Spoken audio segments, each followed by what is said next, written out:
actual gravity of the situation. Because when we first started, we thought maybe we'd be closed for a month or two.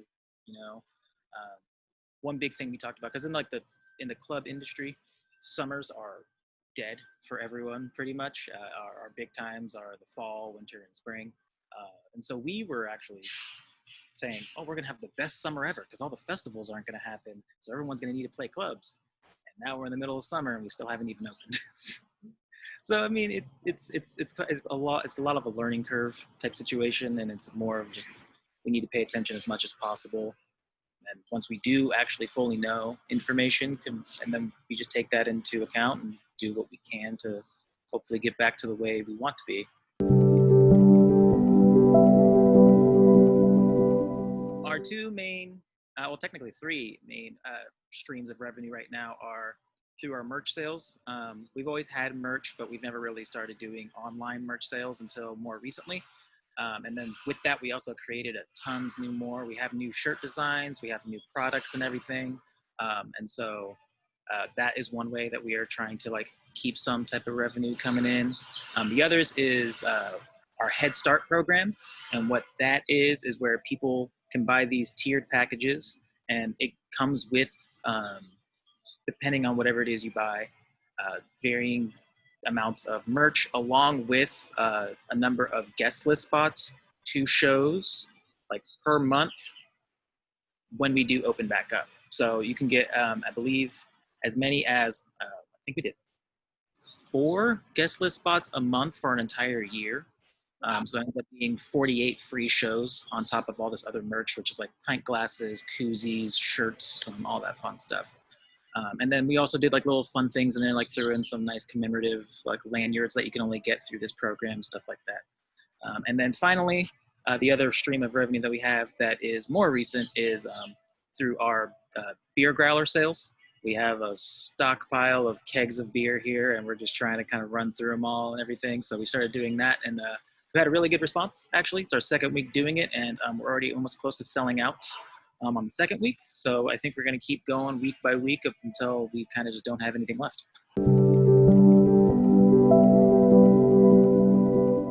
That is brand new. It's the first time we've ever done it. It was created in response to the coronavirus, just because it made complete sense to us that we could get some revenue now, and the people that really wanted to support us can get the benefits later.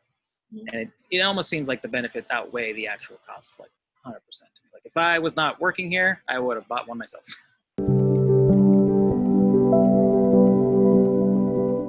So it's pretty much modeled after NIVA, which is the National Independent Venue Association.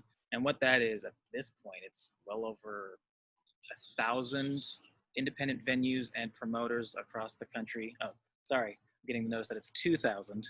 Over 2,000 independent venues and promoters across the country that have pretty much joined this organization to let the federal government know that our industry is one that a lot of people do not understand, and how we actually do make revenue in a way, and the work that goes into it, and the benefits that this industry does have to the economy as a whole.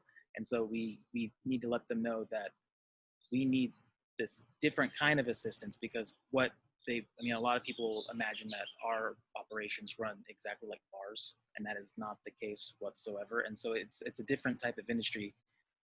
And so we need a different kind of assistance.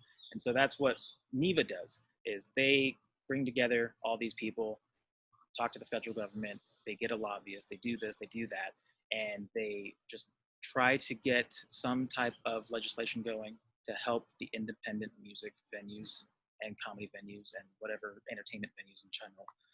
And so what the California Capital Venue Coalition is that, but a much smaller scale. It's strictly for Sacramento. And we want to do the same exact thing. Instead of going to the federal government, we want to go to the city government. So our goal is to talk to Daryl Steinberg and everyone else on the city council, all the local community organizations, letting them know that even though we are, all these venues that are going to be eventually coming together are, in theory, they are not necessarily rivals, but they are a competition when it comes to this. But we are coming together because we know that our industry as a whole needs to be saved. And so that's what we want to do. We want to have some type of influence over local local legislation and try to get our proper assistance for us, just so that we can survive. We're not asking for, you know, tons and tons of money. We're not asking to make profit off of this. We're asking just enough so that we can keep going, and when we can open back up, we'll be able to do what we want to do. So right away, I think people need to prepare to not expect to see their favorite, like, bigger name national artists.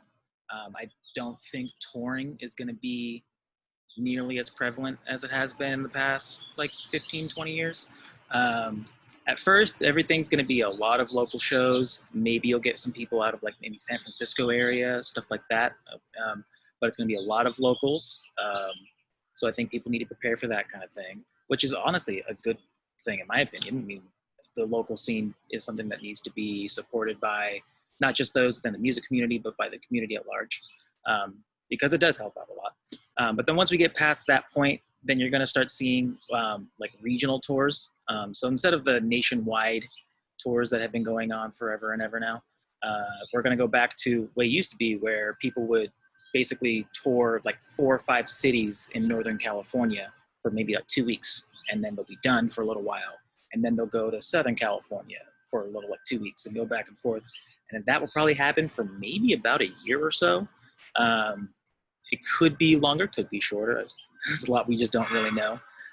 And then after that happens, and the national touring acts and even international touring acts do start going out on full treks again, the one thing that I personally predict is going to happen is that the larger venues will probably still not be able to fully open up at their full capacity.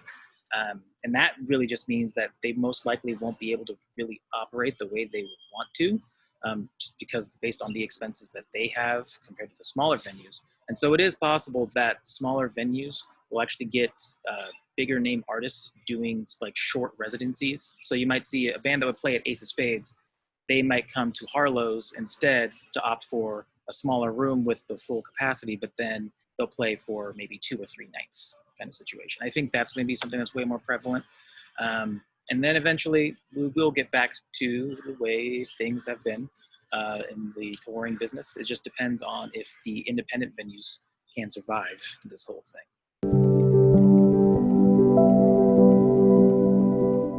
I mean, it can be hard.